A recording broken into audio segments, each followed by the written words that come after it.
Though he was clearly the son of a noble duke, the boy had been ridiculed since birth. He was a young lord with a miserable fate. From the moment he was born, he bore the stigma of having caused his own mother's death. Later, he would grow into the villain who destroyed the empire. He was the male lead of the Flower of Darkness. That was the fate carried by the child, now weeping bitterly in his room. The ducal house of Ambrosia had, for generations, been unable to escape the cursed dark power. Yet in the distant future, Claude, swallowed by the dark power, would be saved by the female lead, Elena Preston. But before that, after finally losing his mind, he killed his own father with his own hands. To prevent that tragedy from happening, Sarah volunteered to become Claude's wet nurse. As soon as she arrived at the ducal estate, she found the surrounding maids all casting pleading looks at her. Only one maid wore a mocking smile. The moment she spoke, she questioned Countess Sarah's identity, because in the Empire, unmarried women were not qualified to inherit titles. Sarah merely smiled faintly. Her status as countess had been personally acknowledged by the emperor. She had not expected a maid of House Ambrosia to be ignorant of even that. Toward this maid, Sarah showed not the slightest kindness. The other party was someone who bullied the weak and feared the strong. To secure her position beside the young master, she constantly provoked Claude with words, even driving him to kill. Sarah quietly walked up to the maid and said, "Please address me respectfully as countess." Immediately afterward, the maid blurted it out uncontrollably. When Sarah came to Claude's door, however, he refused to let her in for a long time. Sarah did not mind. She had a duty to heal the wounds in Claude's heart. Since Claude was resisting her, she could only force her way into the room. As power gathered continuously in Sarah's palm, an overwhelming force instantly blasted the door open. Only then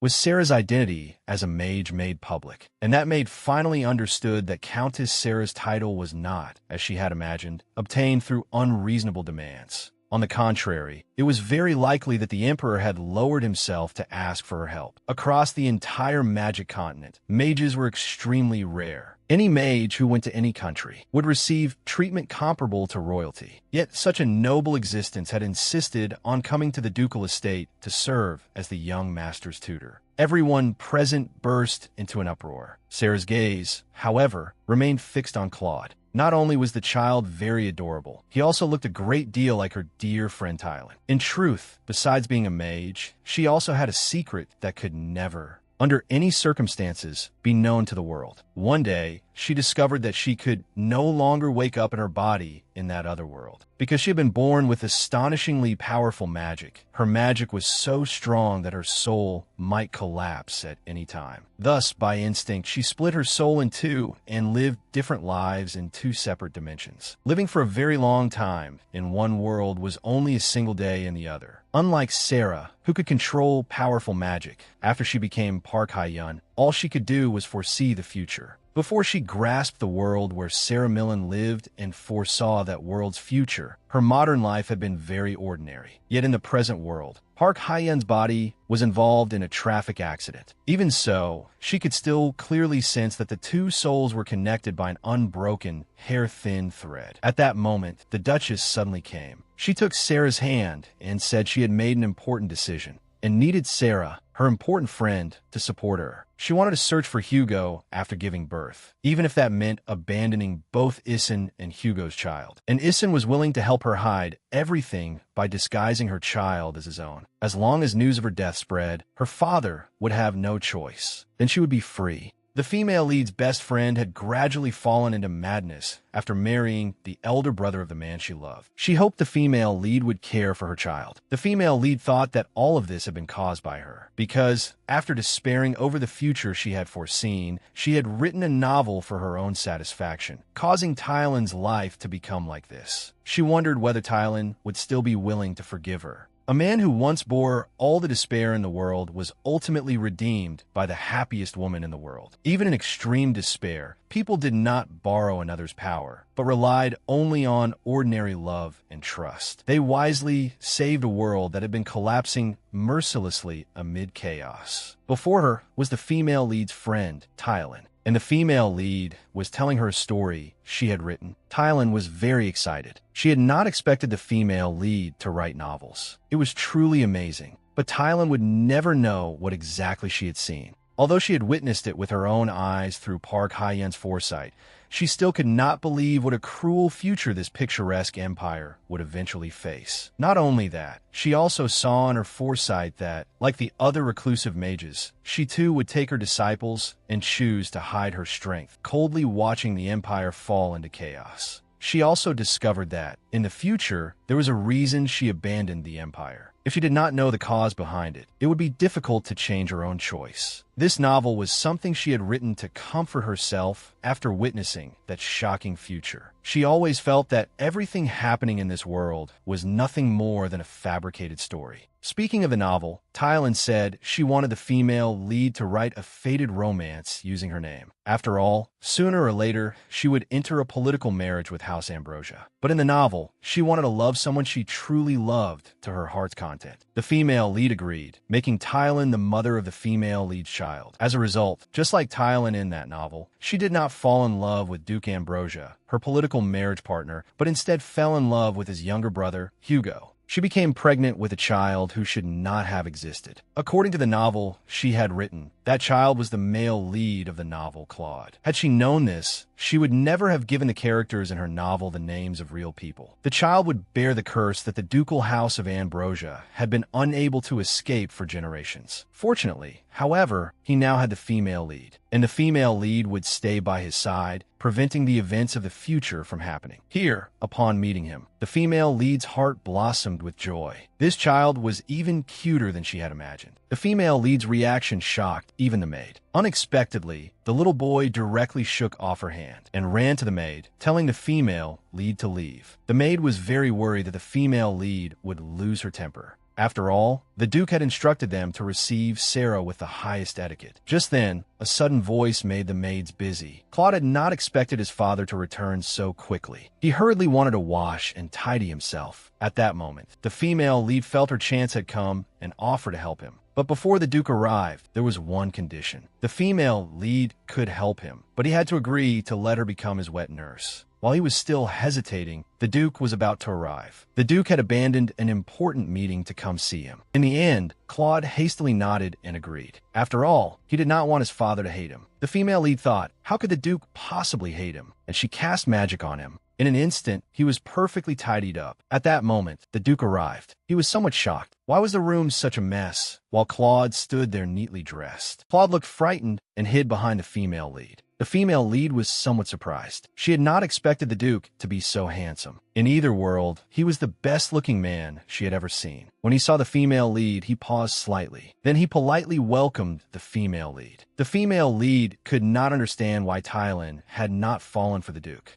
After a round of polite greetings, the Duke crouched down and praised Claude, expressing satisfaction with his behavior. Claude was very happy to be praised. The female lead felt the two of them looked very much alike. Although the Duke was not his biological father, they truly were family. Duke Ambrosia's reputation was well-deserved. He was a gentle, refined, and tactful man. Even the old emperor did not dare slight him. In the future I foresaw, the one who destroyed the empire was not Claude, but the man standing before me. Thailand once said that Duke Ambrosia was gentle and considerate to everyone. No one could leave a special mark in his heart. He treated everyone equally and would not fall in love with anyone. He was under a curse that made people cold-hearted. Hugo had also said that no matter how hard he tried, he could never gain a place in his elder brother's heart. The female lead wondered whether Thailand knew more inside details. Just by looking, he did not seem like the kind of person Thailand described. The Duke's question interrupted the female lead's thoughts. He mentioned that someone had used magic in a mansion, so he had hurried over. When he arrived, he saw shattered glass windows and a blasted door. Yet the Duke did not blame the female lead. The matter ended there. From Claude's perspective, his father's attention was entirely on the wet nurse. If he had caused such trouble, he would definitely have been harshly scolded. Then he noticed that both he and his father had blonde hair. After hearing the story about his mother, he had thought he was all alone in the world, but their resemblance seemed to say otherwise. Seeing the Duke's disheveled appearance, he thought that this was what his father looked like when he cared about him. He did not seem so frightening, but just as Claude was about to take his hand, he noticed that his father's eyes looked terrifying.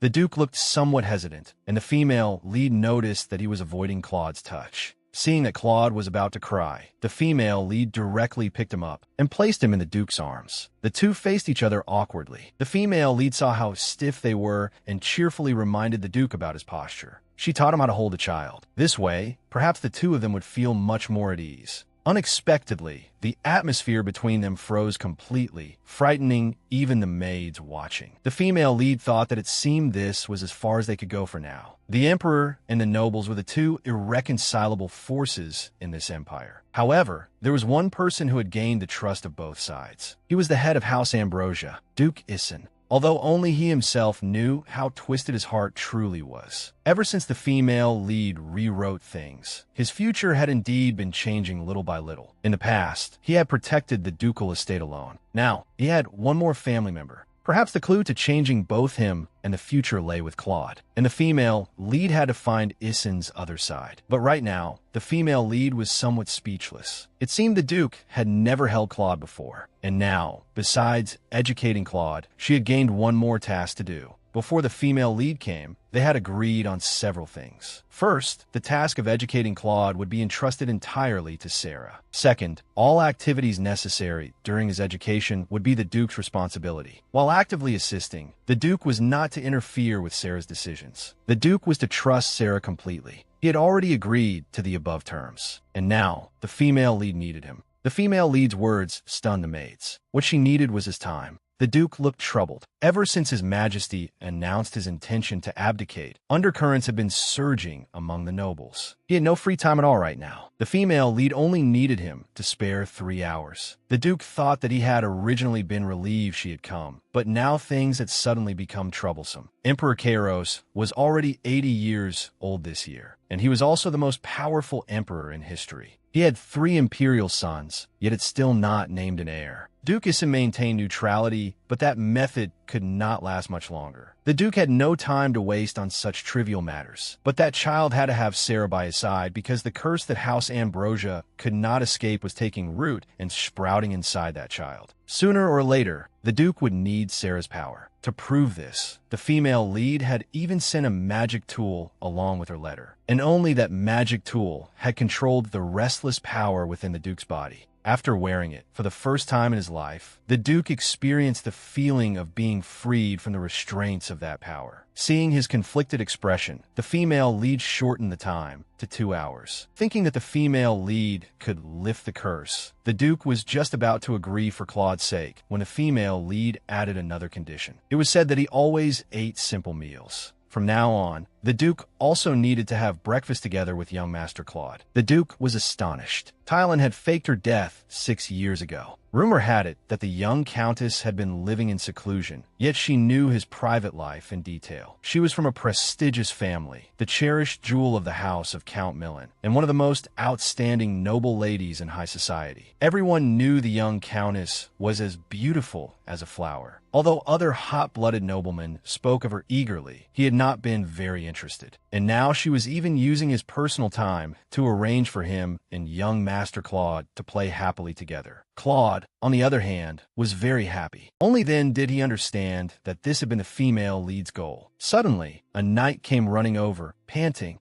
They were somewhat surprised. The newcomer threw himself straight to the ground. He blamed the Duke for running off on his own and jumping directly out of the carriage, frightening them badly. The female lead was breaking into a cold sweat. What was going on? He was the captain of the Ambrosia Knights, Jed, and he had just been somewhat rude. Jed was surprised. Claude was actually being obediently held in a stranger's arms. The Duke, meanwhile, asked with concern whether the letter had been handled properly. Jed was somewhat speechless. The Duke clearly knew it was important, yet he had left without permission. On the surface, the Duke said he had not meant to, but in truth, he had done it deliberately. He was very puzzled as to why there had been such a huge commotion just now. When he saw the female lead, he seemed to understand what had happened. The Duke signaled to the female lead that he had matters to attend to and would take his leave first. The female lead did not mind him leaving and was also pleased by his cooperation. If he could settle today's incident, she would not mind shortening it by another hour. That was no problem. The Duke directly dragged Jed away. Before leaving, however, the Duke did not look at Claude again. Before he left, he instructed that everyone below had to watch their tongues. After coming out, the Duke asked Jed for information about the female lead. Only then did he learn how great her influence was. Before she had even held her coming-of-age ceremony, she had already been in charge of etiquette education for the late Duchess and Her Imperial Highness the Princess. Moreover, she did not want the world to know she could use magic. To save her precious time, the Duke would help keep her secret all along. But the young Countess had displayed her power in the most conspicuous place in the ducal estate. Some little rats might come to cause trouble, but if that happened, things would become interesting for him. The person inside the carriage was very afraid. He smiled at the person before him and said, "Little rat." Jed told him to control his strength. They still had to take this man to attend the Imperial Council. It would be a pity to kill him now. He merely said that the man must have now felt just how heart-wrenching the price of betraying him was. He had turned his back on House Ambrosia and run off to become the first prince's loyal dog. Perhaps the merciful first prince would spare him for that. But simply because he had caused the three brothers to fall out completely, the other two princes would not let him go. Following the first prince's orders, he had been hiding in the ducal estate for 10 years. Now, he had finally investigated the truth behind their family's curse. But the Duke had discovered him long ago, altered the contents of the letter into the weaknesses of the other two princes, and then had it delivered to the first prince.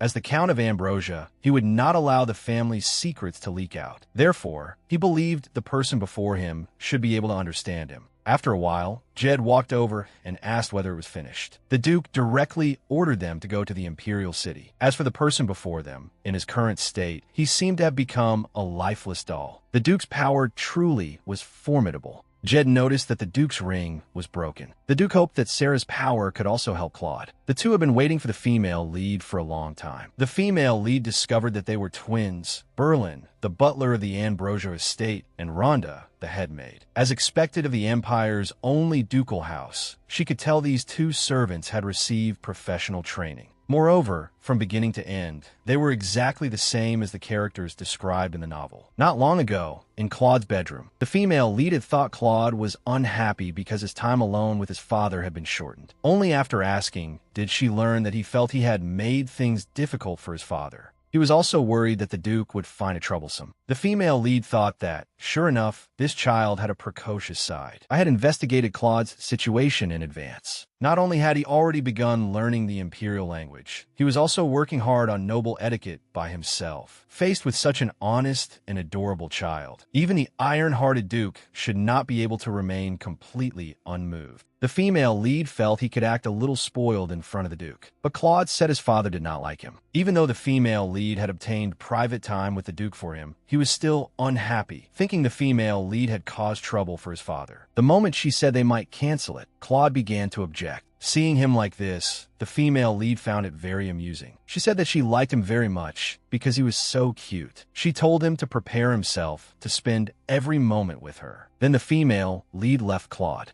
Claude only felt that his wet nurse was a strange person. On this side, the female lead heard them say the Duke had given an order. All servants were to attend to her as they would the Duchess. She seemed to understand how May had always misunderstood Claude. The Duke's orders could indeed make people misunderstand them in another way. Today, May had almost ruined the female lead's plans, so Sarah made the tray grow heavier as a small punishment. Although the servants all seemed to hope she would dismiss May, the female lead did not want to cause a butterfly effect. May was also a character who appeared in the novel. She wanted to know why May remained by Claude's side until the very end, because the novel had not explained that part in detail. The butler crouched down and took out an object. This was the power of House Ambrosia. The female lead recognized it at a glance. It could make an ordinary branch completely wither because it desired to seize life force, robbing and devouring other lives directly. Once this power ran wild, it would madly absorb all life force around it, and in the end, even the host itself would suffer backlash and die. To thoroughly study it, ever since Claude's birth, she had isolated herself in the magic tower for 6 years. If this power could not be controlled, both the Duke and Claude would be in danger. In the future she had foreseen, it was precisely this power that led to the destruction of the world. The Duke had previously lost control. The ring could no longer stop his rampage. Signs would also begin appearing on Claude's body. As he continued to grow, the dormant power within him would gradually awaken and strengthen. That was because the black power of House Ambrosia fed on despair. He had grown up without a mother, and no one around him cared for him. The Duke himself also possessed negative power, so he avoided Claude. When the Duke lost control that time, it not only affected this tree, but also stole their expressions. This was likely the test the Duke had given her, and the female lead was happy to prove her ability. She restored the branch to its original state. They could not believe that a dead branch had come back to life. The female lead said to them, "Before you lose all sensation, let's begin quickly." If she could not handle this matter properly, then no matter how great a maid she was, Duke Ambrosia would drive her out of the estate. This test was not simple. If one had to ask what was difficult about it, it was that her body was beginning to fail. In the end, the female lead succeeded. The two would never forget the female lead's kindness. They left, leaving only the female lead alone. After 6 years of research, she had ultimately reached a conclusion. Once life force was taken by the Black Power, magic could not reverse it. The power of House Ambrosia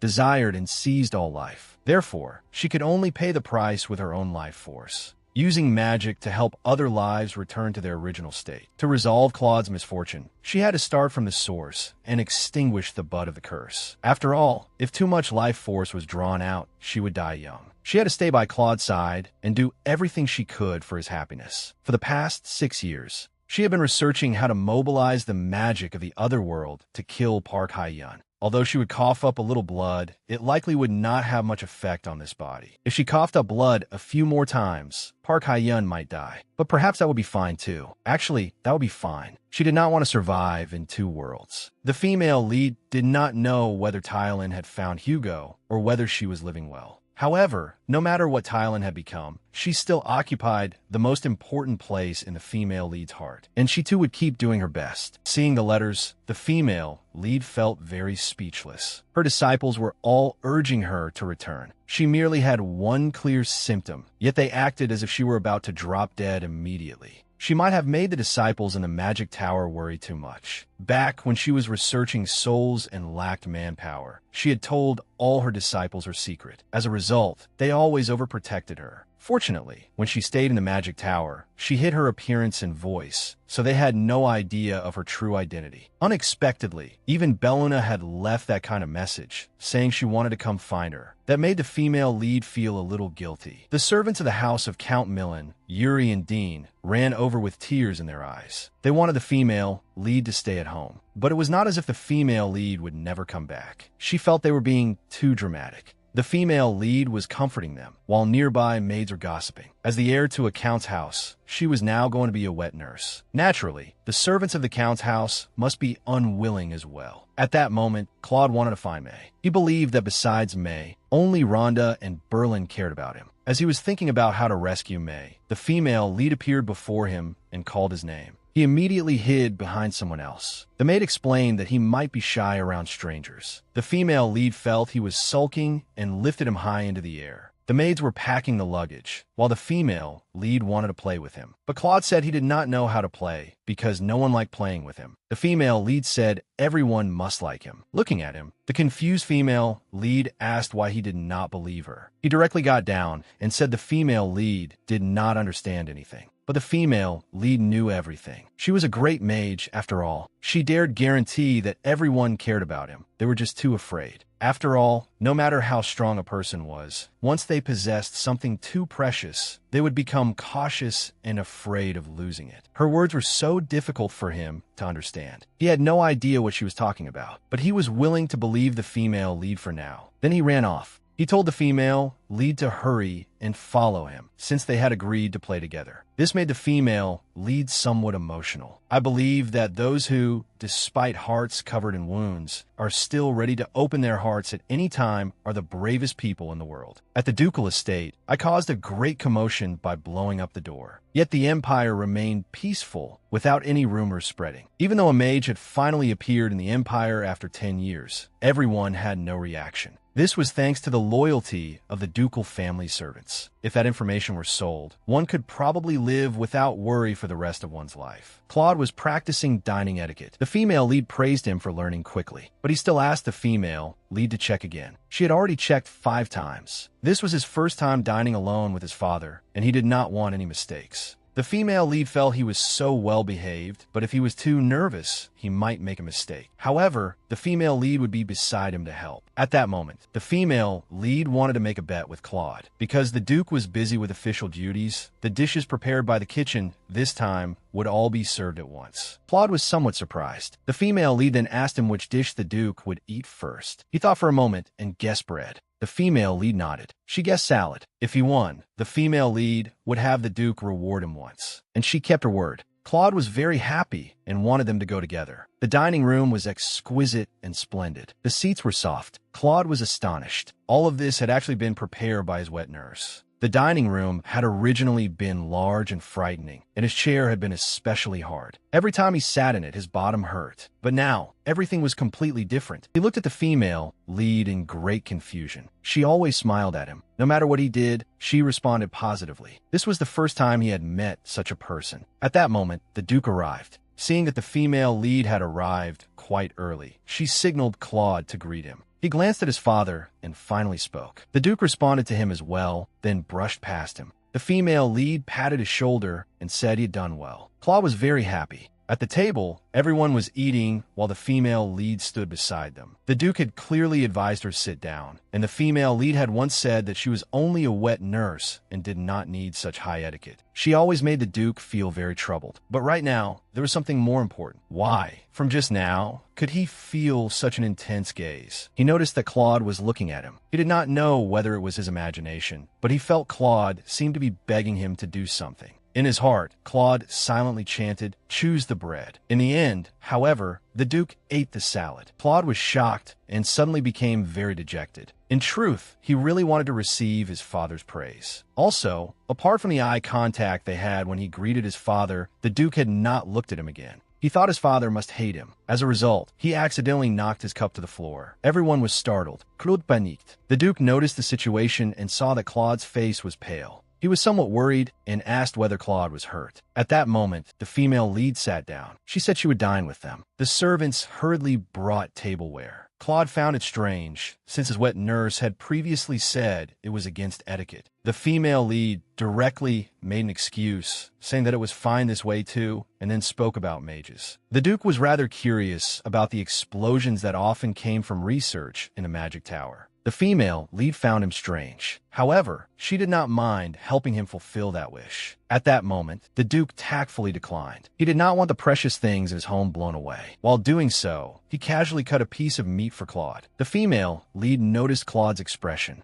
The Duke cherished Claude even more than she had imagined. The Duke asked the female lead why she liked Claude. The female lead said, "How could anyone not like a child as composed and adorable as the young master?" In truth, to the Duke, he already felt incredibly fortunate that the young countess, a mage, was willing to stay by Claude's side. Yet her affection for Claude seemed not to be simply because Claude was her friend's child. If someone asked him whether he had taken good care of Claude, he probably could not answer easily, because in front of him, Claude had never shown that childish expression that only a child should have. However, he hoped Claude could also learn to be wary of false affection. At that moment, a maid told the Duke that the carriage had been prepared. Claude was somewhat reluctant. The Duke only glanced at him and then left. At that moment, he was suddenly shocked. The female lead actually told Claude to see him off. The female lead said that if he went to see the Duke off, the Duke would surely be even more motivated. How lonely it must be for the Duke to go to work alone. As a result, Claude felt sympathy for him. The Duke was not used to such a grand send-off, but since Claude looked happy, he let it be. The female lead saw that his tie was a little crooked. She wanted to help him fix it, but he avoided her. He told the female lead not to get too close. He did not want to trouble her into providing more help. The female lead asked how much he knew about her magic. The Duke's understanding was limited to that ring. The female lead asked whether he was not looking forward to her astonishing strength erupting. At that moment, he remembered that time. His father had told him to accept that power, and he had accepted it to do what he wanted to do. At Claude's bedside, he had once sensed that power. His power was very strong. He might become an even more powerful monster than his father, and he held no other expectations for the female lead's power.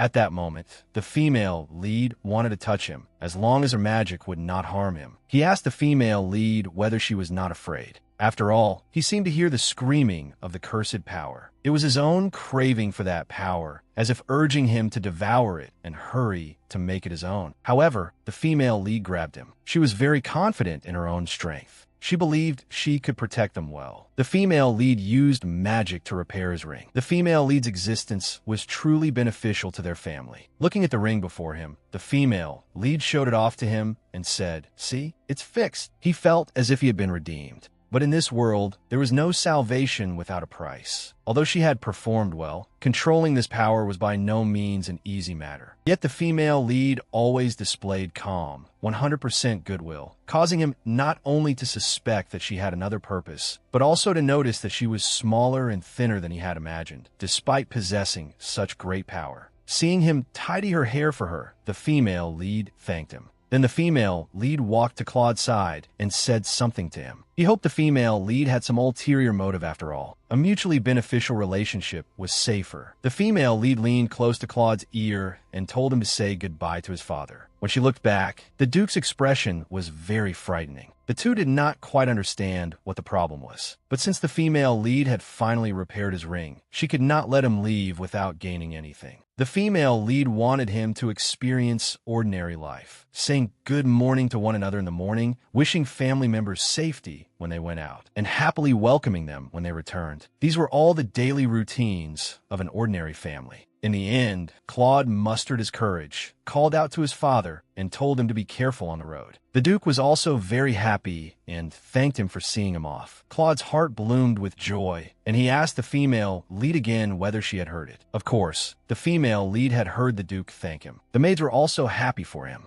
Just as they were about to go back, the female lead unexpectedly handed over an envelope. Opening it, he discovered that it was an entry pass for the Imperial Palace. Without it, Isom would not be able to enter the palace. The female lead told Claude to personally deliver it to the Duke in time. This was something the female lead had stolen with practical magic while pretending to help him straighten his tie. On the other side, May was grumbling about the female lead. Not long ago, she had secretly watched Claude and discovered that the young master was smiling happily. It was the first time she had ever seen him smile so brightly. She mocked under her breath, saying what was so cute about a brat who had killed his own mother. The female lead walked over and cast magic, making her fall. The female lead did not understand why she hated Claude so much. After a moment of silence, May said she could not stand it. Clearly, so many people loved him, yet Claude pessimistically said no one loved him. Claude had lost his mother just like her. Every day, she had worried about being beaten to death by her father, beaten by her brothers, and denied food by her family. She had no right to long for anyone's love, but Claude clearly had that right, and he did not need to beg anyone in order to survive. That alone made him a blessed existence. The female lead thought it might be because of the novel's influence. While everyone feared that repulsive cursed power and did not dare approach the young master, only May remained by Claude's side. In truth, when she saw Claude, she felt they shared the same suffering. From that moment, she no longer hated him. Now she deliberately said belittling words about him because the young countess had appeared by his side. May had secretly seen Sarah purify the curse. It was obvious the curse seemed to place a burden on Sarah's body. In the end, May asked if Sarah continued purifying it. Would young Master Claude die in the end? Seeing the female lead remain silent, May felt she had guessed correctly. She also sensed the female lead's intention, and she was very unwilling to accept it. Why would someone like Sarah appear in Claude's life? Was it only because he was still young? When she mentioned that the female lead might be aiming for the position of Duchess, the female lead's expression turned icy. She did not mind giving May a little punishment. The female lead told her to wake up. In truth, to May, the two of them were indeed very different. Just as May was about to accidentally fall, the female lead supported her with magic and sighed. The female lead wanted to pull her up. Claude called to the female lead from a distance to go to the Imperial Palace. At that moment, the female lead pulled May toward her and said that none of this was her fault, and the fact that her mother protected her until she was born proved that her mother loved her. Then the female lead left. Standing at the gate with Claude, Claude said they were going to deliver the entry pass to his father. Only after learning who his father was did he understand why the instructors had left in tears. Because the Duke had gone in without an entry pass. This was not originally a big matter, but those hostile to the Duke would certainly use it as an excuse to cause trouble. Just as he was feeling sad about being dragged into this kind of matter, he saw that the gatekeeper was very troubled. The female lead directly used her own entry pass to enter. The gate opened. Claude was pleasantly surprised. The place was magnificent and dazzling. Seeing him so happy, the female lead thought she would not mind bringing him here for a walk every day. Before holding their coming-of-age ceremonies, noble children had to be accompanied by their parents in order to enter the imperial palace. Noble children would compare how many times they had come, using it to prove how much their parents cared for and loved them. But the Duke had never brought him even once. In fact, this matter was quite important among noble children. The female lead planned to visit the rose garden near the emperor's palace. Claude was very happy. Although he had not received his father's approval, he could finally regain some face in front of the noble children. At that moment, the female lead sensed an aura approaching. Claude hurried to find his father and deliver the letter, not noticing the person in front of him. He accidentally fell down. Looking up at the person before him, he wondered who this was. Claude saw that this person's gaze was terrifying. At that moment, the female lead embraced him.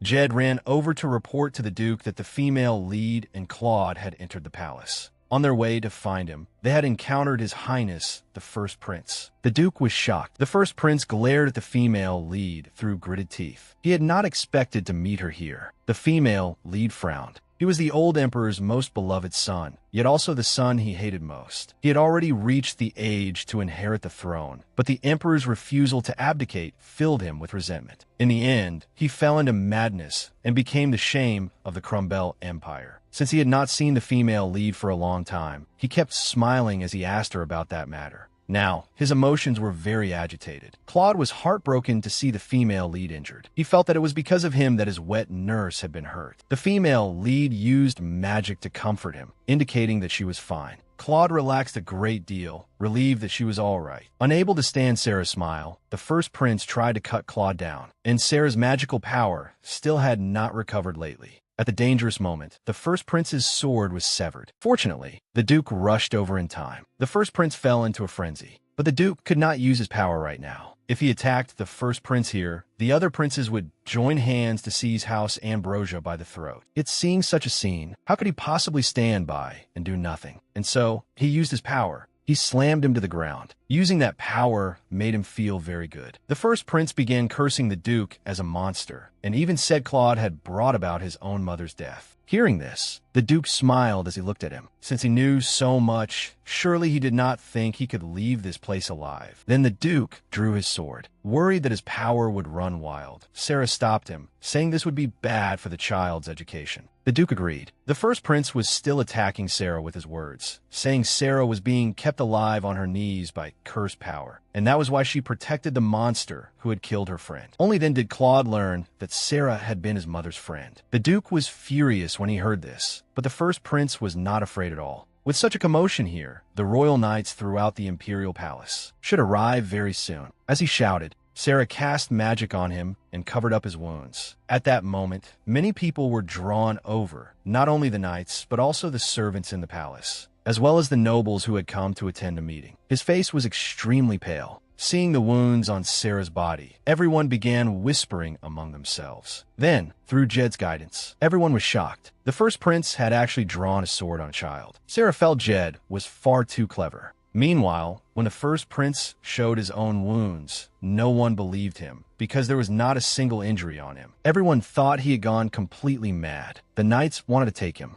away. At that moment, the Emperor arrived. The Duke bowed and stepped back. The Emperor wanted to meet the Crown Prince candidate alone and told the Duke to return first. He would discuss matters with him later. At that moment, Sarah suddenly collapsed. Blood was flowing non-stop from her neck. The Duke wanted to hurry back. When he turned his head, he found Claude's face deathly pale. Only the two of them remained. The first prince shouted at the emperor, telling him everything that had just happened. The emperor told him to shut up. No matter what had happened, he had already disgraced himself completely, and he had wasted a perfect opportunity. He told the first prince to find his own way out. Besides, the truth was not important. As long as they created public opinion and forced the duke to use that power in front of everyone, they could drive him into a dead end. If that happened, perhaps even the proud mage standing beside him would also come over to his side, and he would prove to the world his ability as the future emperor. At that moment, Claude sank into deep self-reproach. Whenever he became even slightly happy, misfortune would immediately follow. At that moment, Sarah flicked his forehead. She comforted him, saying she was a powerful mage and that he was all right. Seeing Sarah safe, the Duke also breathed a sigh of relief. There were too many people here. If she used healing magic, she would be discovered immediately, so she had done this on purpose. Who would have thought Claude would suddenly burst into tears?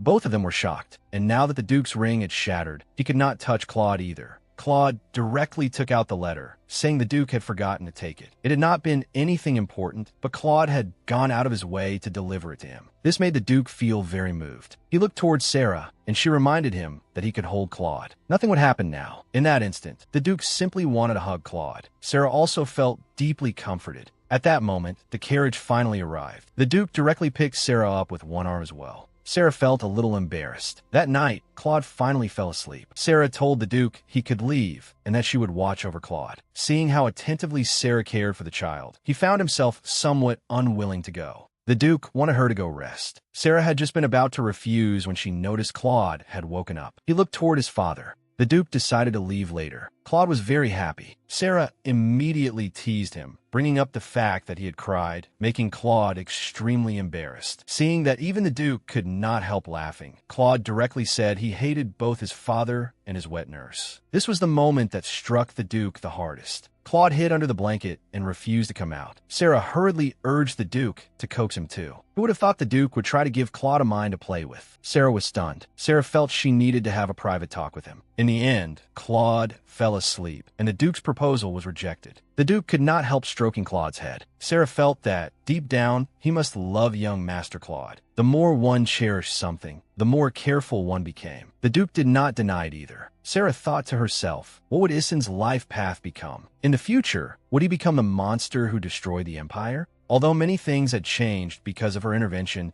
she did not know whether this world's fate would truly change. The Duke told Sarah that if he stayed by Claude's side, it would encourage Claude's power to grow. And the Duke did not want Claude to become like him, exhausting his mind and spirit merely to control that power. When he described that feeling as a kind of yearning, Sarah grabbed his hand and quickly confirmed something, asking him to help her with one matter. As she spoke, Sarah began activating magic. The word yearning had also appeared in the novel. Claude's power came from Claude despising himself for being unable to receive love. That was why, after meeting the heroine, he was able to break free of his role as a villain and become the male lead. The heroine satisfied his yearning for love, so his power could no longer grow by drawing on the yearning within his heart. The family's power weakened along with it. So Issen was the crucial key to resolving the crisis of the world's destruction. Sarah explained to him that during the 6 years she had disappeared, she had been researching his family's power. Sarah understood that power very well, and she had promised that she would give young Master Claude a happy future, including him. He did not understand why. Sarah said directly that Claude, without his father, would not be happy. This made the Duke think of his own past. His father had once refused to let him drink even a drop of water. Only by driving him into a desperate situation would his power erupt. And the former Duke had said that all of that pain was love. But he had never expected Claude to love him, a father who had never given him love. He understood far too little about his own child. The Duke did not believe Sarah would help him unconditionally, so he asked what her terms were. Sarah had already received her reward from Claude, but if he insisted on a request that would put him at ease, she wanted the Duke to call her directly by her name. The Duke agreed, and Sarah was very happy. Looking at Sarah before him, he actually felt a little embarrassed. Sarah happily said that now she could pester young Master Claude into changing how he addressed her. Then, holding Claude, she gave the Duke an order to leave. The Duke was somewhat speechless, wondering if all mages were like this. Then he left. Only when she saw the door closed did Sarah get up. She could not help spitting out blood. She had truly overexerted herself today. Drawing on Park Hae-yun's magical power and life force from another dimension consumed a tremendous amount of stamina.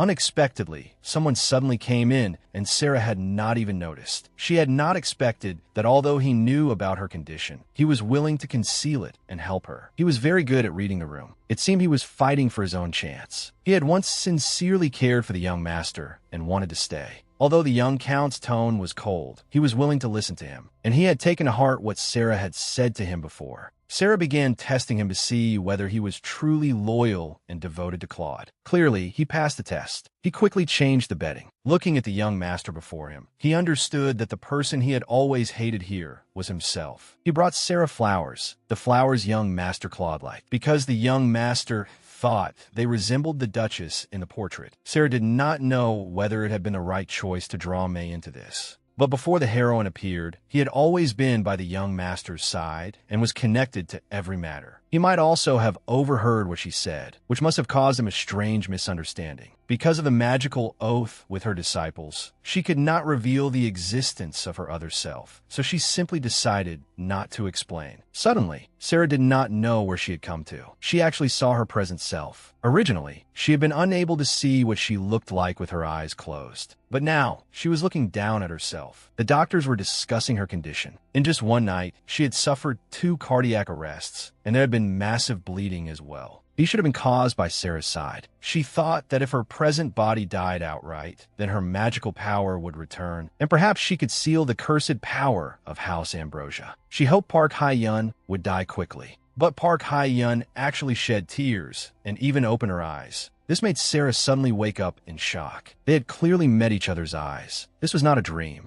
At that moment, Claude suddenly called out. With tears in his eyes, he thought Sarah was going to die. He even alarmed the butler and the maids. They were going to call the Duke. May was also watching from outside. It turned out she had already been unconscious for 3 days. This was the first time she had personally seen her sleeping body. Not only that, even if she originally lived for a long time in one dimension, only one day would pass in the other dimension. Yet at this moment, that rule had completely broken down. The Duke arrived very quickly and approached Sarah, deeply worried about her health. Seeing him directly call her by her name, she actually felt a little embarrassed. At that moment, Claude cut in, saying he was also very worried about Sarah's health. Unexpectedly, Sarah had also awakened midway and said not to contact the Count Millen family, then fell asleep again. But whenever that happened, she only opened her eyes and stared blankly like a soulless doll. She had never spoken. In other words, when she woke up in one body, there had also been times when the other body awakened too. And her power could actually completely ruin Tylen's life, just as it had with the Claude and the Duke in her foreknowledge. He touched Sarah's forehead, wanting to call her attending physician over, or perhaps contact the temple. At that moment, Sarah looked at him. It was the first time she had seen him so anxious. When Sarah asked about the first prince, the Duke told the people nearby to leave. They had something to discuss. As soon as he sat down, the Duke asked Sarah whether her collapse had been because of that power. Seeing that he had not directly asked if it was because of Claude, Sarah told him not to worry. The Duke could only believe what she said for now, but he was still very worried about Sarah's health. After all, his power devoured those around him. The Duke suddenly fell into self-blame. Unexpectedly, Sarah suddenly grabbed his hand, telling him to be at ease and trust her, because her goal was to protect Claude until he grew up. The Duke finally understood the reason he had been so unsettled. It turned out he had been afraid that once Sarah woke up, she would run away, leaving him first filled with hope, and then plunged into despair, because she was the first person to reach out and save him. The Duke did not understand why Sarah was willing to give so much. Sarah thought for a moment. Perhaps it was because she liked Claude.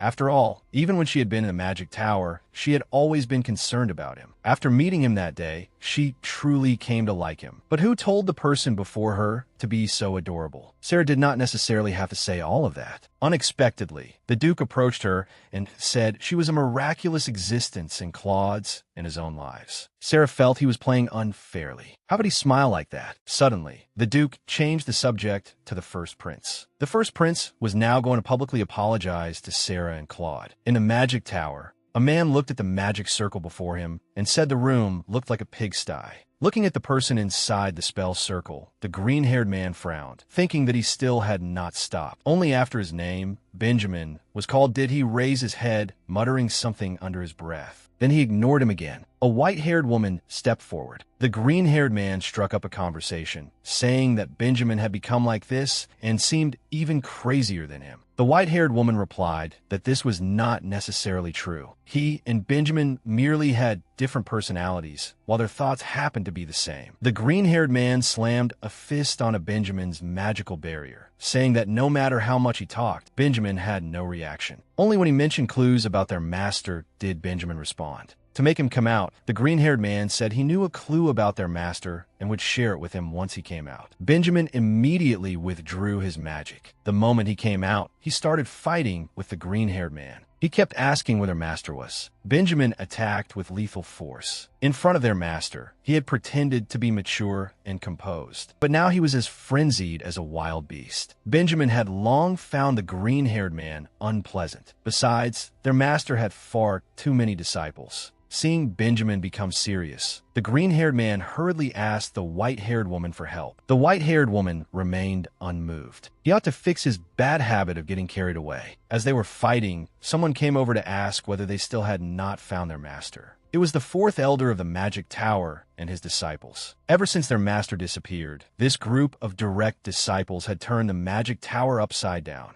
Oliver, Benjamin, and Bellona. Bellona disliked others meddling in her affairs. She snapped her fingers. A large hole was blasted through the wall. The elder fled in fright, saying he would go find the second elder. The two men were also shocked that she had actually destroyed the magic tower's wall. How could they still have any mind to fight? Before this, Bellona had thrown them into the ever-sleeping swamp. Otherwise, they might have already found their master. Ever since their master had vanished without a word, he had been caught between the constantly deranged Benjamin and the oppressive Bellona, suffering greatly. He was still working hard to find their master's research subject. In other words, the owner of that mysterious power. Once he found him, he would definitely make him pay. Seeing how much they hated that place, Bellona pointed at Oliver and told Benjamin to stop paying attention to that fool. Oliver was nearly furious to death. Had they forgotten that their master's magic stone was in his hands? Oliver cried in front of the two of them, saying he missed their teacher so much, while they only cared about where their master was. In the end, the only information they had found was that their teacher was in the Krenbel Empire. Benjamin instantly became enraged. How much useful information was that? This magic stone held their teacher's magic in this world. One part was here, and the other was with their master. Their teacher had to use her own magic for the magic stone to react, but their teacher's own magic had always been in a sealed state. The magic stone had suddenly reacted because the two separated souls had briefly connected. After their teacher took them as disciples, she had told them many stories about herself. The greatest secret among them was that their teacher's soul had been split in two. Only at the instant her bodies exchanged would the two souls connect. But 6 years ago, their teacher became unable to go to the other world. That meant something must have happened to her in the Empire. As for what their teacher was doing in the Empire, that was none of their business. They only needed to find their teacher, and he did not feel he had said anything wrong. They had merely been lucky enough to be used by their teacher to study that hateful power. Bellona drew her sword. Oliver had actually insulted their teacher.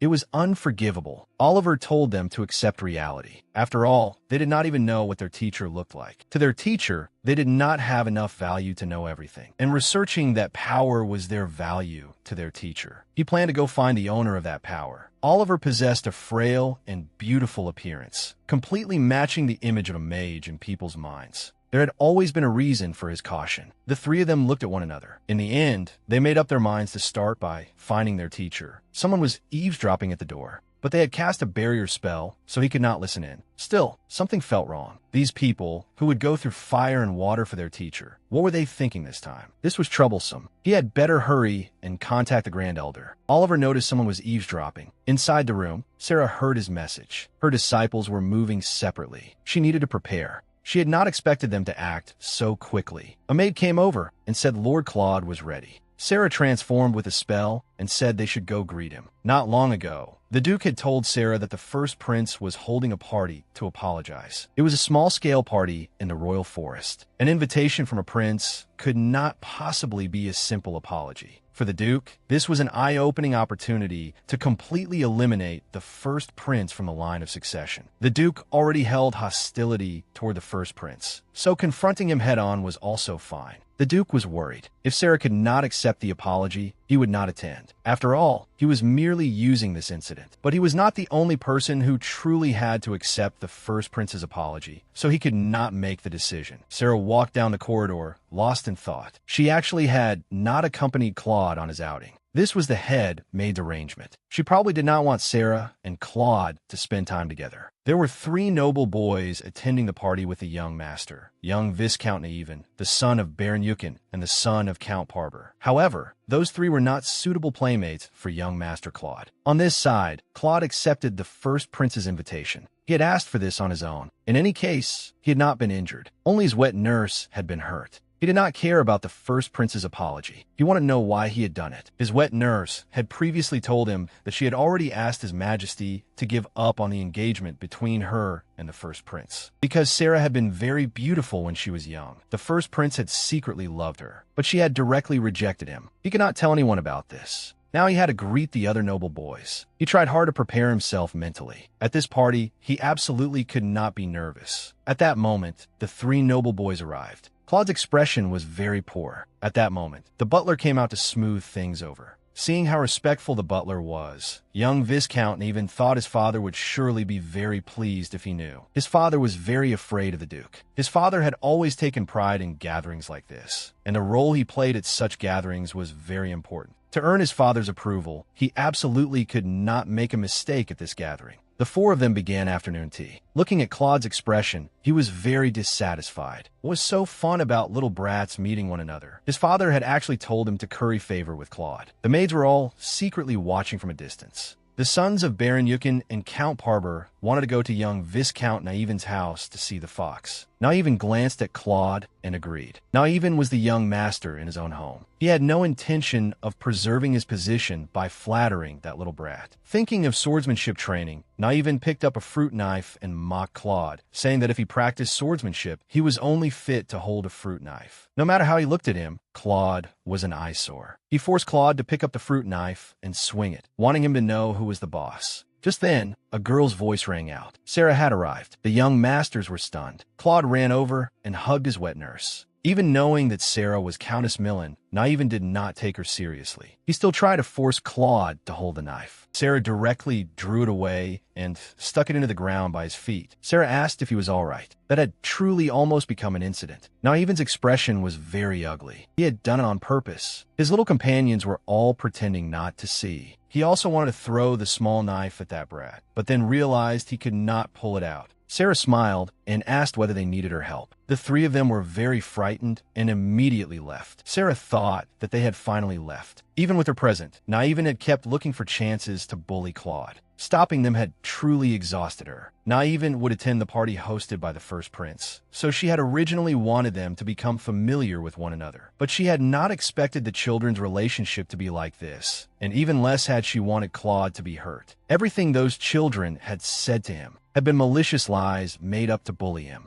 He did not understand why everyone hated him so much when he only wanted to be friends with them. Sarah hugged him and told him that the way they acted was not necessarily their true feelings. Some people pretended to hate others in order to hide their own weakness. They were never willing to admit their weakness. Because they did not want to hate themselves, they could only pretend to hate him. Although he was very small, he was the beloved son of the most terrifying and powerful person in the world. Claude finally smiled. He said that was true. He did not want the Duke to know about this, but he was unwilling to explain the exact reason. Sarah did not press him. Sarah helped him understand that it was not good for adults to interfere too much in children's matters. Some things needed to be resolved on his own. Sarah took him and left. Since she was keeping his secret for him, she would collect a little reward. The maids were clearing the dishes when they discovered Sarah had directly taken Claude and flown into the sky. Sarah told them not to worry. They were only going out to play for a while and would come back, flying above the bustling market. Claude was not afraid at all as Sarah held him. On the first day, Claude had still hated her. If he had not needed a wet nurse, Sarah would have had to think of other methods. At some unknown point, Claude had begun to feel, simply by looking at his wet nurse, that someone supported him unconditionally. At that moment, Claude finally understood. His wet nurse had always been expressing her love for him. Awkwardly, Claude said he liked his wet nurse. This made Sarah very happy. Looking down at the market below, the ground was much larger than she had imagined. The two of them came to a corner. Sarah was in a very good mood. Not long ago, Claude had still been very guarded against her. Now even the Duke was beginning to trust her. Sarah quite missed the Duke's smile from that time. The two changed clothes and came to the market. Even in different clothes, Claude's noble air could not be hidden. Fortunately, she was there. Children would always stare at things they liked, just like they did. Claude was very adorable. Sarah conjured up a candy vendor, who received money that dropped from the sky.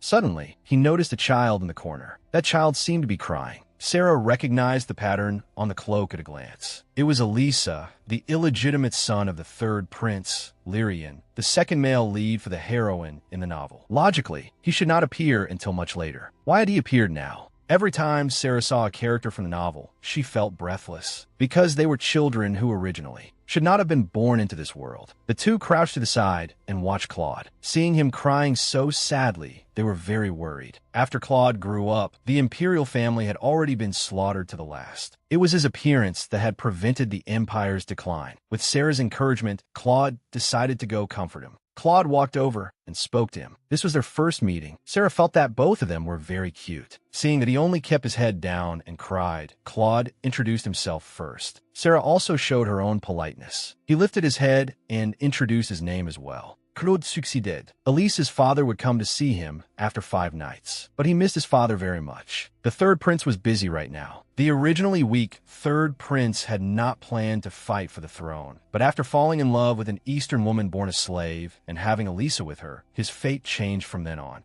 No one could accept his lover and illegitimate son, so he had to win the throne. But even so, in the end, Claude would take everything from him. The third prince, who had finally seized the throne with great difficulty, would ultimately die as well. But if the two of them no longer became enemies, perhaps the ending would be different. Elisa had not wanted to stay at home, so he secretly slipped out. In any case, his father would not come back. The two of them were in similar circumstances. Claude was also very afraid of being hated by his father and did not dare disturb him. Unexpectedly, Elisa understood his feelings very well. This made Claude a little embarrassed, and he hurriedly said he still had his wet nurse. Looking at Elisa, Sarah thought he seemed to have a poor relationship with his wet nurse. Afraid he would feel uncomfortable, she gave him a piece of candy too. Compared with Naivan, Elisa was far more suited to becoming Claude's friend. But if the two grew close, it would involve the struggle for the throne. Sarah did not want to be the nanny who separated them. She had once wanted to live an ordinary life, but everything, the magic tower, the power, and her other self was dragging her toward the abyss. In the end, Sarah still said those words. They had to go back now, and they could play again next time.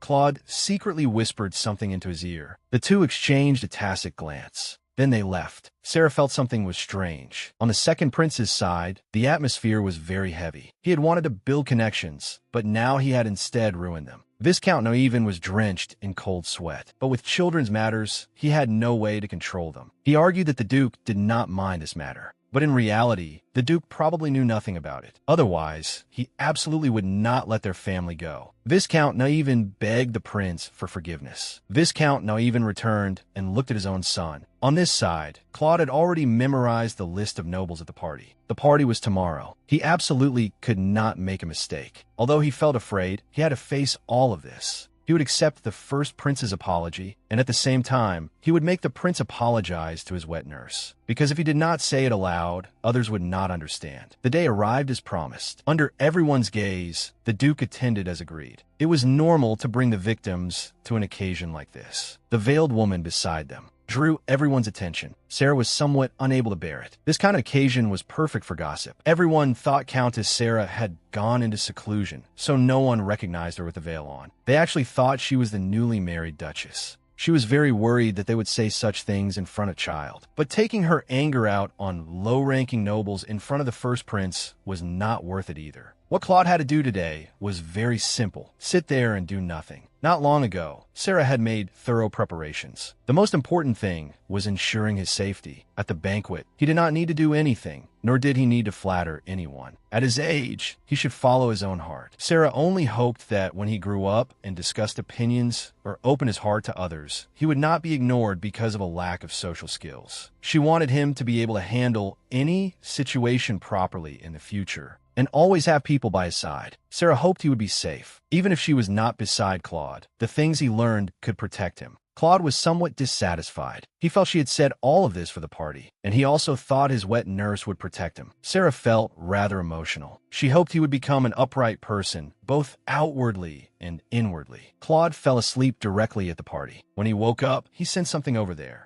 Turning his head, he found that Kai was also very tired. He planned to take a look and come back. Young Viscount Naivin saw everything from a distance. Sarah opened a pot lid. Good, this one was not poisoned either. Now only one table remained unchecked. The Duke walked over and said to her that he had already inspected the nobles and the places where they were staying. The people invited to the party were all those who had witnessed the incident that day. They must be very uneasy after being dragged into a disaster for no reason. Sarah guessed that perhaps the first prince wanted to shift the blame for his wrongdoing onto them. Unable to guess the first prince's thoughts, they could only sit and wait for now. The Duke felt Sarah was overthinking. When the Emperor saw that scene at the time, he had been furious. Even young Claude felt it was the first prince's fault. Perhaps that was why he was holding this party to apologize. No matter what, Sarah would never forgive him for doing that to such a young child. Everyone discussed it among themselves. To people, rather than criticizing the fault of the powerful, it was much easier to find fault with the weak. Although they did not want to become evildoers who supported the perpetrator, they also did not want to be dragged in. Standing aside was much simpler. Pushing the blame onto him in front of everyone would be the easier method. Suddenly, Kai hurried over and said the young master was missing. They had searched the entire party and had not seen him. The Duke was about to lose control. Sarah hurriedly stopped him.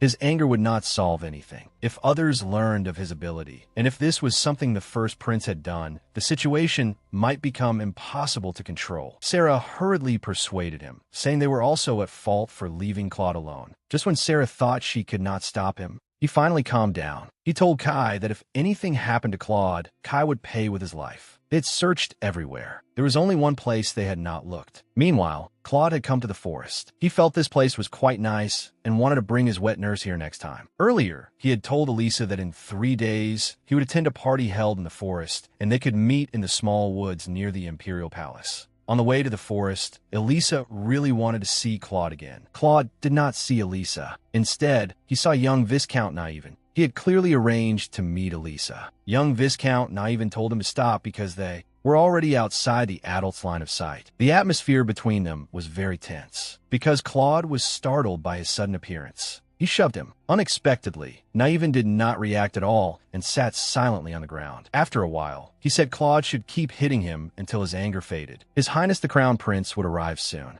The people of House Ambrosia had disappeared. Everyone guessed they had gone to welcome him. They also hoped the party would soften the atmosphere. The imperial family had specially held a party to apologize, so the Duke could also remain neutral because of it. As for the position of minor nobles like them, no one should care. His Highness the Crown Prince arrived, but the Duke was not with him. After hearing what the guard said to him, he actually laughed. He came over and said to everyone that he should originally have arrived first thing, knelt before everyone, and apologized to the Duke. But the guest of honor of the party was not there. Although the Duke's lateness was not part of his plan, this was even better. Everyone would blame the Duke amid their unease. He told everyone he could wait and that the party could not be ruined, so he had everyone raise their glasses with him. On this side, Claude was dumbfounded. Why was Naivin telling him to hit him? Although he was angry, hitting someone would not make his anger disappear. Hearing Claude's words, Naivin only felt he was pretending to be kind, pretending to let himself be bullied. He clearly did not need to pretend. After all, he had an almighty father as his tool. His father would not say everything was his fault and force him to apologize unconditionally. Even if Claude did not know what had happened, Naivin did not want to apologize to him. But Claude could hit him to vent his anger. When Claude heard this, he shouted at him. Naivin said all of this had been ordered by his father. But the one who had taken his anger out on Claude was clearly Naivin himself. These were clearly things Naivin himself had wanted to do. When Claude had pushed him just now,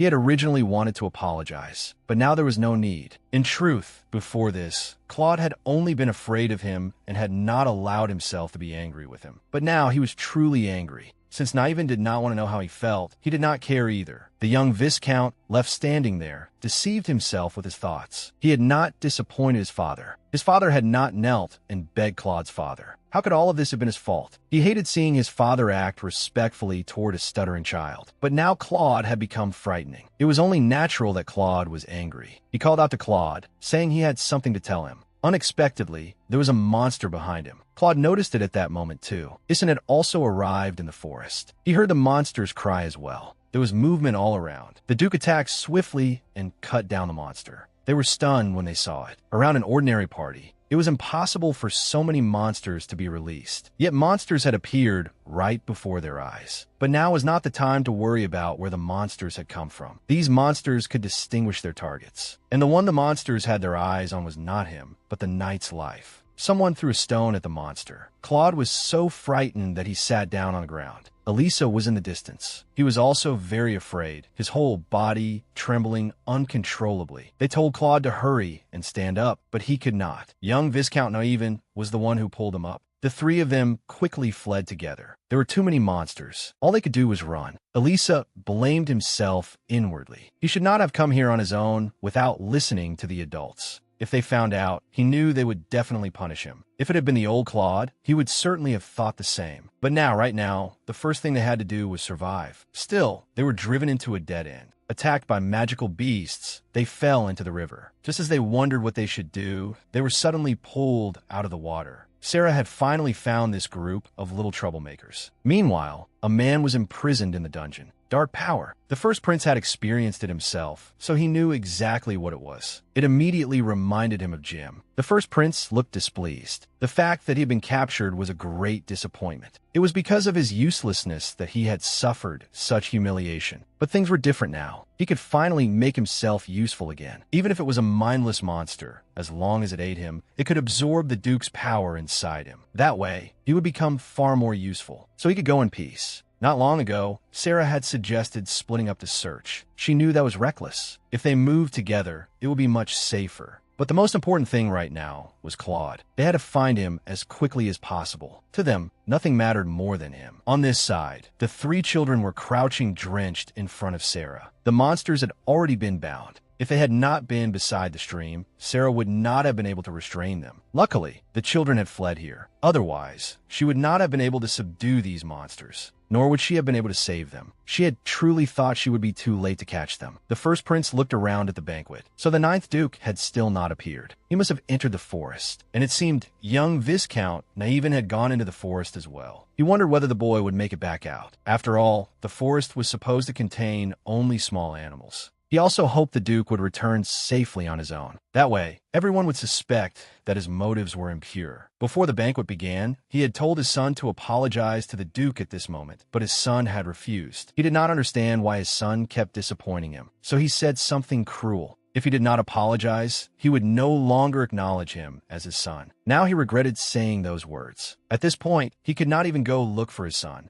The royal soldiers appeared, fully armed. But the first prince had clearly said there was no danger. Why were they being so cautious? Was it to ensure the safety of their subordinates? His Highness the Crown Prince explained to everyone that the Duke might have disappeared in the forest. He would send people to search immediately and asked everyone to wait for news. Viscount Naivan secretly took something out and fiddled with it. On the way back, they found a great deal of blood. The knights came looking for them. Thankfully, they were unharmed. Kai said that they had followed his grace's orders and run in the opposite direction. The magical beasts did not attack him, so he let the knights run first. The magical beasts along the path had all been killed by him. But after leaving these traces behind, the Duke disappeared. They had been searching nearby ever since. These magical beasts had been hacked beyond recognition. Sarah thought that, from the look of things, they had to find him as soon as possible. There was a chance he had lost his reason. Someone was watching the party from afar. The Duke looked at the people at the party with a numb expression. The power he had to hide and suppress no longer meant anything to him now. He wanted to kill him outright.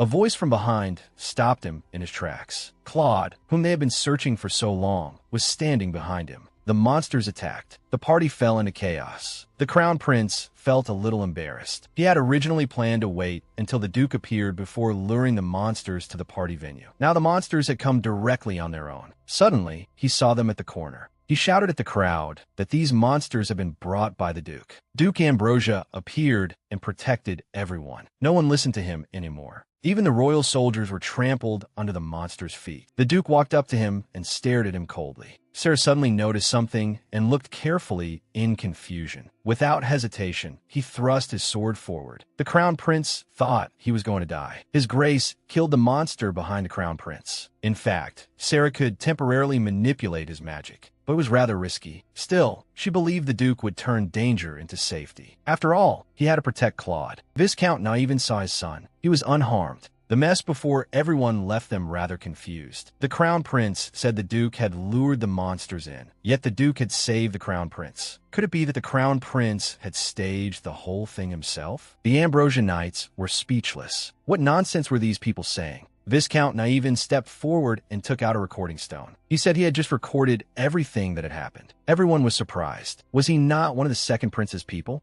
Yet he had actually stepped forward to speak. He revealed the Crown Prince's inaction at the scene. He had also recorded the smirk the Crown Prince had shown while looking at the forest before the incident occurred. When the time came, he would present it directly to His Majesty. The Crown Prince was now utterly terrified and had lost all composure. After the party ended, all the nobles present decided to go together and provide testimony before the emperor. Ruth sincerely apologized to Claude. The reason Viscount Naivin helped them was that they had saved Ruth. It was the first time he had ever seen Ruth look at him that way. Of course, his motives had not been entirely pure either. He had brought the recording stone to record the Crown Prince apologizing to Claude, then show it to the Second Prince. This incident would make the emperor dissatisfied. He planned to return to his territory and avoid the storm for now, then come back when Ruth came of age. The Duke said he should never have dragged children into adult matters from the very beginning. Whether it was the children or themselves, they were all the same. Viscount Naivin understood. Claude had gone through many things today, but thankfully he had come, and he did not regret it at all. In the distance, Viscount Naivin regretted his own actions. Thankfully, his son was safe. The administrative hall had now fallen into chaos. Some people opposed sending the first prince to the Aidon territory. After all, that place was attacked by monsters several times every year. The Central Nobles faction of the Third Prince spoke up. His Majesty had entrusted this matter to the Second Prince. Was he trying to send his elder brother to his death? Someone said this was his punishment. Only this could calm His Majesty's anger. The Central Nobles faction of the Third Prince sent someone else forward as well. Since he had used monsters to do such a terrible thing, he deserved it. The two sides began arguing. The Duke listened to them quarrel without saying anything. Only after they calmed down could the meeting finally begin. His Highness the Second Prince had sent an invitation. The Duke wanted to refuse outright, but Claude had also received an invitation, saying it was to apologize on behalf of the First Prince. The Duke was somewhat speechless. Was the apology only about the party? But it seemed this was the only way. This time, the prince had invited many people close to Claude's age. That way, the young master could make new playmates. He had clearly put some thought into it. The first prince had been exiled to the Aidon territory, which was crawling with monsters.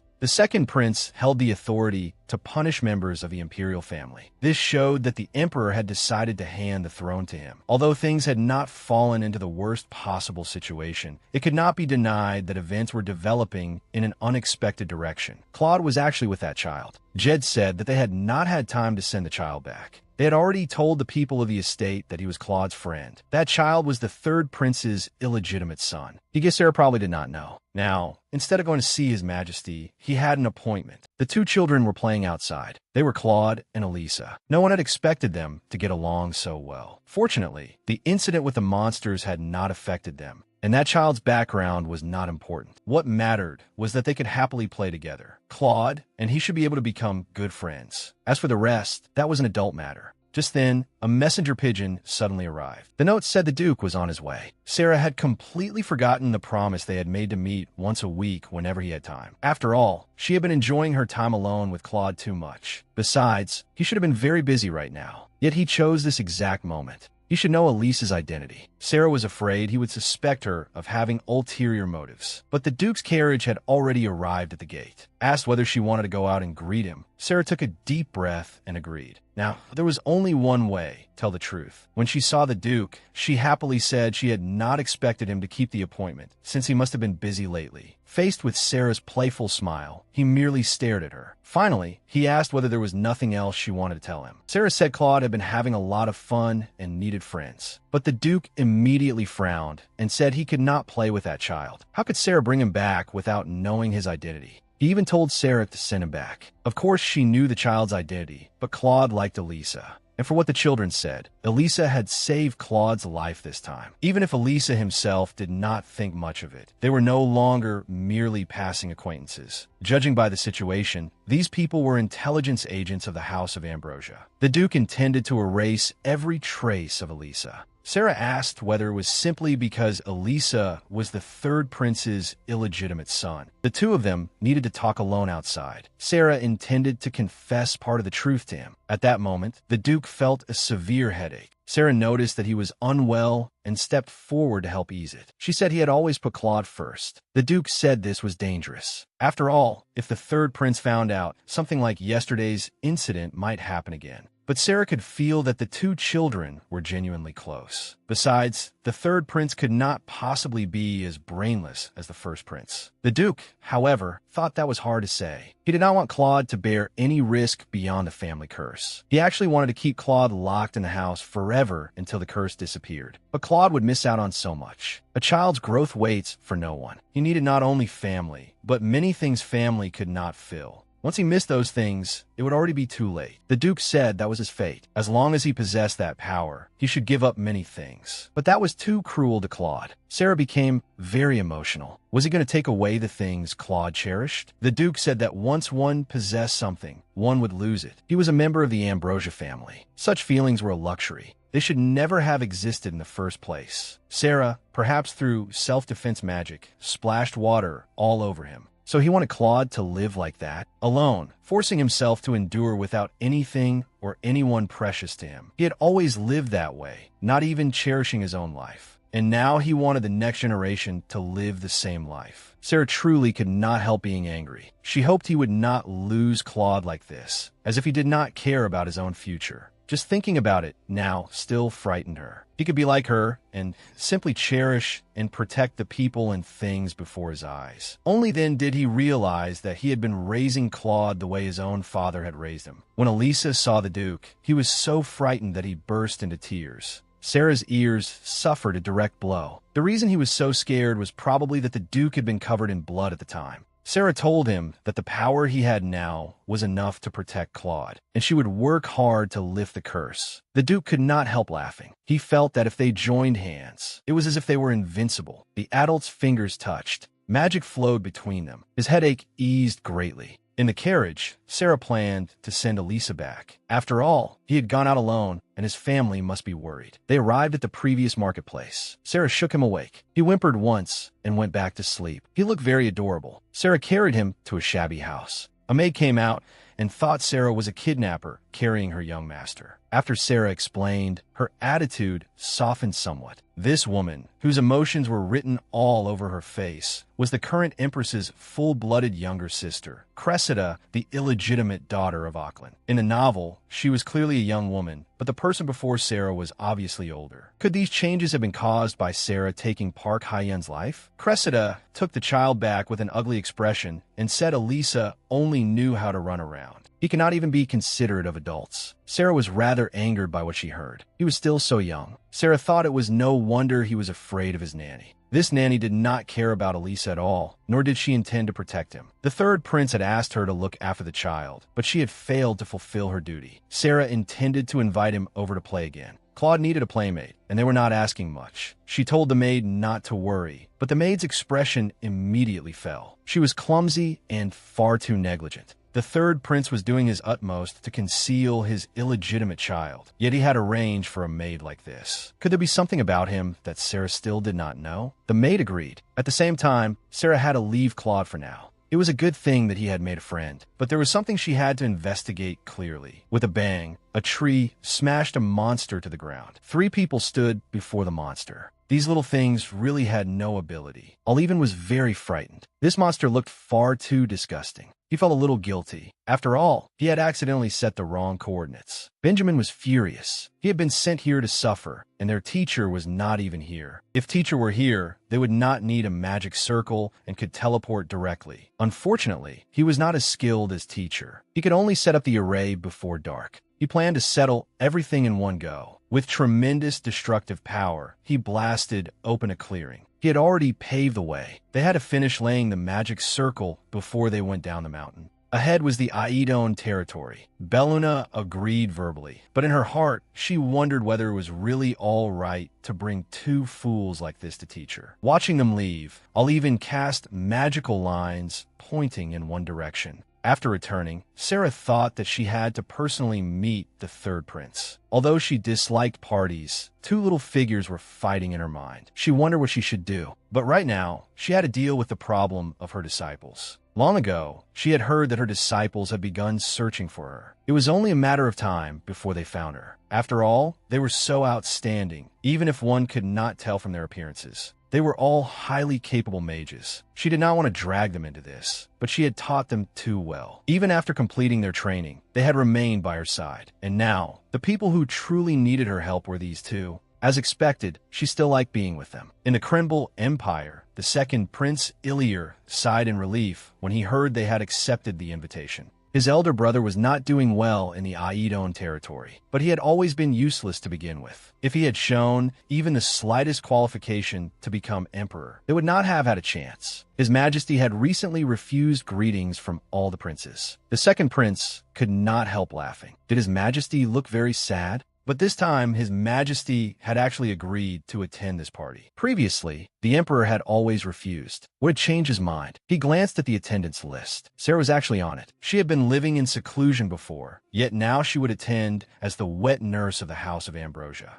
He suddenly understood why his elder brother had been so obsessed with the House of Ambrosia, even at the risk of letting the Emperor know. He now wanted information on Sarah. At a market near the border, Belluna told Oliven to hurry up and reactivate the magic circle. Who knew that he would simply vomit there? The two of them threw him onto the street and turned to leave, telling him to catch up later. He thought that once he found Teacher, he would definitely complain about them. These impatient people would pass right by Teacher, even if they found her. They were so obsessed with Teacher that it was no wonder she had left without saying goodbye. Though they had been abandoned, finding Teacher was most important now. Judging by the fragments of magic, they had not gone far. He would catch up with them after finishing his business. Now he would begin searching for where Teacher was. He understood Teacher very well. Any major incident that happened here must be related to her. Wherever she appeared, she stirred up bloodshed and chaos. This time, it had to be related to the prince losing his right of succession. The servants around him were all gossiping about their master. How many servants would keep secrets for a master who had fallen from grace? They were his opening. Now, he was going to gather information. Could he get close to them? After all, he was terribly shy around strangers. Outside the ducal residence, things were noisy. This was the first time Sarah had ever heard the ducal residence this loud. What had happened? After the merchants heard that she would attend an official royal banquet, they rushed to prepare many outfits. They were all made by famous designers. First was the outfit carefully prepared by Madame Devilern, and this one was by Must. It was made from silk like the night sky. Which one did young Master Claude prefer? Whichever one he chose, they were all outstanding. It seemed that through the events of this period, everyone had come to understand young Master Claude's position in the House of Ambrosia. After all, their young master had pulled down the Empire's first prince at only 7 years old. It was indeed impressive. Sarah strongly recommended this one. It made him look like a little puppy. Some people thought Madame Devilern's outfit was better. Others agreed with Must's outfit. Everyone happily argued. At that moment, Claude came over and said he was sleepy. Sarah carried him to the bed. He seemed to have completely let down his guard. Now, he not only came running to find her first, but also had to be hugged before bed before he could fall asleep. Come to think of it, after that incident, the Duke no longer feared getting close to Claude. He would eat breakfast with them according to their agreement. Before going out, he would also gently stroke Claude's head. Not long ago, the Duke had told her that he had resolved to trust the great mage by his side. Thinking about it made her very happy. Issen's trust and affection toward her that day were still fresh in her memory. He really was very adorable. She almost could not bear for him to grow up. But Tai Lin had left. Did she not miss young Master Claude? Sarah had long since given up investigating Tialin's situation because she had learned that in a faraway foreign land, Tai Lin had given birth to Claude's younger sister, Chloe. After Tai Lin and her husband had a beautiful daughter, they must have lived happily together, burying Claude's existence deep in their hearts. Therefore, from now on, Sarah only needed to care about Claude. But sooner or later, she would have to tell Claude these truths. Then for now, she would let him see only the good side of the world. That way, when Claude learned the truth in the future, he would not be hurt too deeply. When she went out, Kai suddenly came over, grabbed her hand, and told her to come with him. It turned out to be a gift from the Duke. It looked beautiful. It had been custom-made. He hoped she would be sure to wear this gown when attending the banquet. But this would be her first time stepping back into society in 6 years. Sarah had originally wanted to keep a low profile, but the Duke had left her a message. Since she had decided to become a member of the family, she had to bear the attention that came with it. This was a gown the Duke had chosen personally. Although she had witnessed that scene with her own eyes, it had still felt like a dream at the time. Sarah used magic and quickly changed into the outfit. The maid's eyes nearly went blind from the sight. Just as Sarah felt they were exaggerating, the Duke arrived. It was a strange feeling, different from her usual running around. She now felt as though she had reclaimed a life that belonged to her. Seeing him silent, Sarah asked how she looked. His face was slightly red, and with a hesitant expression, he said she looked beautiful. He then said that matter had already been resolved. He had leaked a little information, so he also knew that their encounter with Alicia truly had been just a chance meeting. And now he had come to ask for her opinion. He asked whether Sarah would be willing to attend this banquet with him and dance the first dance as his partner. Sarah accepted his invitation despite the misunderstanding. The stone in his heart finally fell. Knowing that she had not danced in a long time, he suggested they practice now. Sarah turned clumsily, but she danced well. At least his shoes would not be injured. Sarah was somewhat flustered and had just wanted to say to wait, but he pulled her in front of him. Smiling, he told her to be careful. Sarah was very embarrassed and retreated to the side. He was actually teasing her now. Still, she was rather happy because the Duke smiled more often than before. He himself had not realized that smiling was a good thing. Every time they ate breakfast together, Claude would show him a livelier expression than the day before. Many heartwarming changes had appeared in the house of Ambrosia. Sarah had changed everything little by little. All of this was change brought by her. The Duke said that she had to take responsibility for it. The tavern was noisy. Oliven raised his glass and happily said that today he would buy everyone a drink again. The surroundings were filled with cheers and laughter. He made up an identity, saying that he did not want to inherit the merchant guild, so he had run away from home.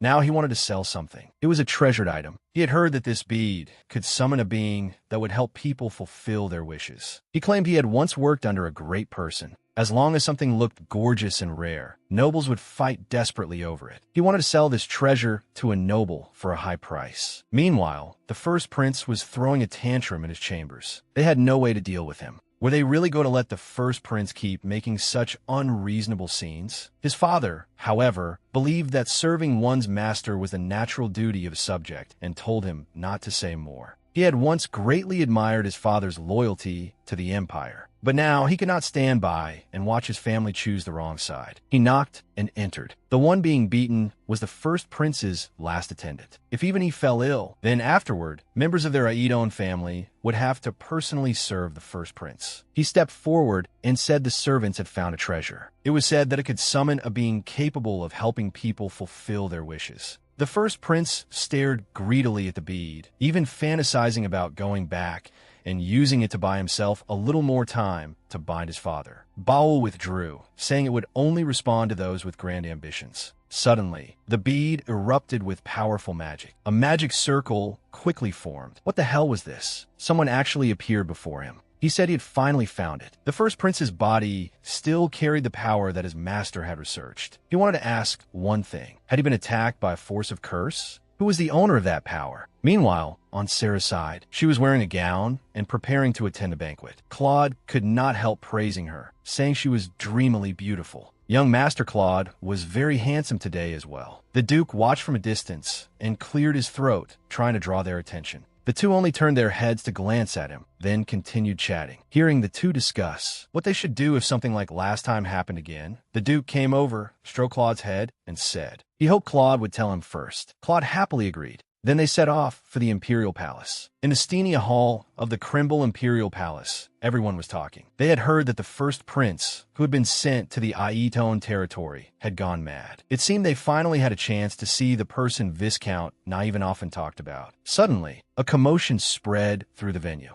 With an announcement, Sarah and the others arrived at the banquet. This royal banquet, hosted by the second Prince Iliur, appeared on the surface to be a celebration blessing the first prince's successful return from studying abroad. But in truth, it was meant to tell everyone that the power the emperor had openly favored for years had already collapsed. The Duke of House Ambrosia and his young master attended the banquet. Sarah, the social flower who had disappeared after inheriting the position of young countess, also attended as the young master's wet nurse. The banquet grew livelier amid cries of surprise. However, there was no place here for a 7-year-old child. His father was surrounded by a group of adults. The children close to his age were all foolishly naive. The slightly older children were not willing to approach him either. As for his wet nurse, was that person flirting with her? Claude instantly transformed into a sharp-eyed observer, studying the man's appearance and his interaction with Sarah. It seemed the two had been chatting for a long time. That gentleman appeared to mistakenly believe that young Countess Sarah was truly enjoying talking with him, not realizing that her smile was only out of politeness. He was truly a toad lusting after swan meat. The two exchanged a look. They silently complained non-stop, but had no money to rescue her. Then someone said Claude had fallen. Hearing this, Sarah hurried over. The two ran extremely fast. Claude really had collapsed on the ground. Many people gathered around. The Duke came over to check what had happened. At this moment, someone felt very guilty. Claude had pretended to fall. They said he had eaten something bad. He lay in Sarah's arms crying. The surroundings were noisy. They told him to leave the venue first and take care of him. What exactly had happened? The two disciples were searching for their master, but had no clues. I'll even appear behind them and cheerfully asked whether they had found any clues, since they had left him behind and gone ahead. Their expressions were very ugly. He had come. He took out the items in his hand and said that these magic stones contained the power Master had been obsessed with. Bellona saw that he had touched Master's laboratory, but the magic stones contained life-stealing power, so she would confiscate them. However, he smiled and said he'd already used them. Bellona angrily grabbed him by the neck. To Master, this power was nothing worth mentioning. She had often said it only made her cough up a little blood. How could they find Master without paying some price? Their bond with Master had already been severed back at the Magic Tower. Master had completely let go of their hand because she wanted them to live their own lives. They had clearly not been prepared for anything, yet Master had abandoned them and left. It was truly too much. These tools could help them identify Master. As long as they scattered them nearby, Master definitely would not ignore them. Over the past few days, he had first made contact with the first prince in the Aiton territory and learned the situation. From the first prince, he had learned something. In the room, looking at the crying Claude, Sarah asked him what had happened. In the end, what he asked was whether his wet nurse was going to get married. They said that as long as someone married her, he could inherit her title and property. His wet nurse was so beautiful, and at night too, before he could finish, Sarah covered his mouth. The Duke held his hand and said he would deal with it. Claude was very dejected. Thinking carefully, he had never felt it strange for his wet nurse to stay by his side. He had taken it for granted that she would stay with him forever. That was until he heard others discussing that his wet nurse might marry and no longer remain at the ducal residence. And now Sarah thought he was far too adorable. How could she ever abandon him? A knight said to the Duke. The second prince was outside requesting an audience. He walked in and said, so this was the resting room exclusive to the House of Ambrosia, where not even the emperor could enter. This was the second prince. He had come to check on Claude's condition. Claude looked at the person before him and felt that he resembled that frightening prince. But the feeling he gave off was entirely different. The second prince had only just praised Sarah's beauty when Claude burst into tears. He watched the second prince warily from behind Sarah and stuck out his tongue at him. The second prince stood frozen in shock. His son was rather clever. He sighed with some emotion